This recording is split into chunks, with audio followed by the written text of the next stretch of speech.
I've never told this to anyone, but I need to. I was bullied and called gay growing up because I cried once in elementary school. And for years, that label followed me. It didn't matter that I liked girls, that word stuck, and so did the fear. So I stopped crying. I stopped feeling, and I learned to perform, to become someone they wouldn't laugh at, proving I was a man through money, through status, through being whoever they wanted me to be. But no matter how much I had, I still felt like that same little kid they bullied at the playground. No matter how far I ran from him, and maybe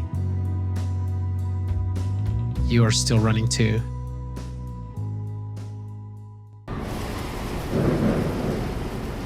I cried once.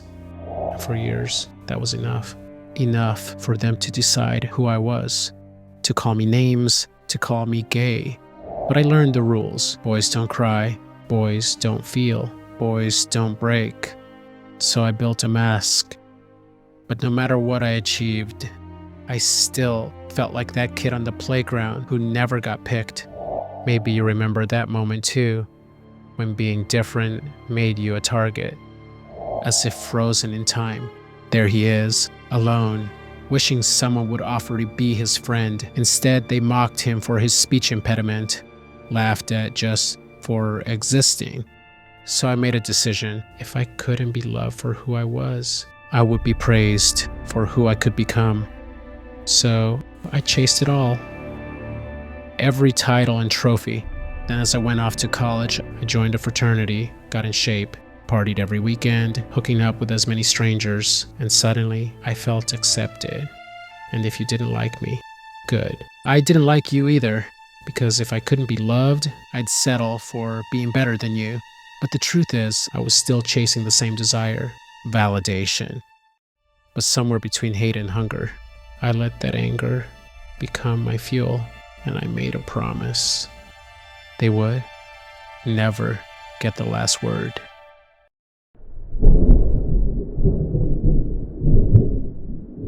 By 2020, I thought I had it all figured out. The frat party guy became the corporate snob.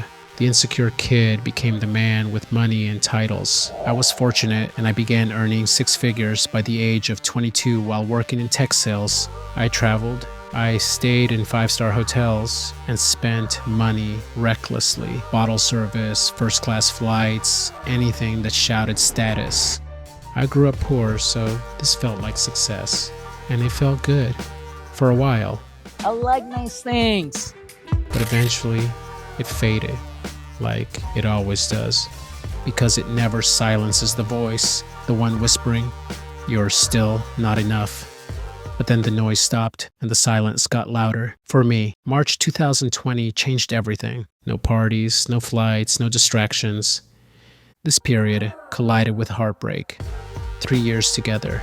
Then suddenly, she was with someone else, someone I introduced her to. But this time, I couldn't hide, not behind work or trips or meaningless hookups. Instead, I had to sit with it and feel it. And that's when everything shifted. It was then I turned to therapy, to stoicism, to the arts. So I stopped performing and I started listening to the kid I had buried, to the pain I had run from. And maybe you've buried yours too.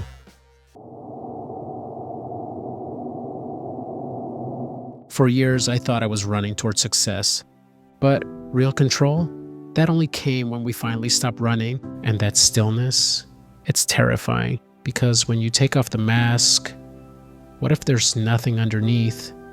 But the more we sit with it, the more we realize that scared little kid, he didn't need to be fixed. He just needed to be seen and loved. And maybe so do we. Because if you've been chasing success or status or love, maybe it wasn't about becoming more. Maybe it was about escaping who you thought you couldn't be. But we don't have to run anymore. And just when we thought the mask was protection, it was instead distance from pain, from the boy who felt too much. Maybe you were called names, told to toughen up, taught to pretend to survive, but we don't have to live there anymore. We can be the mess and the masterpiece.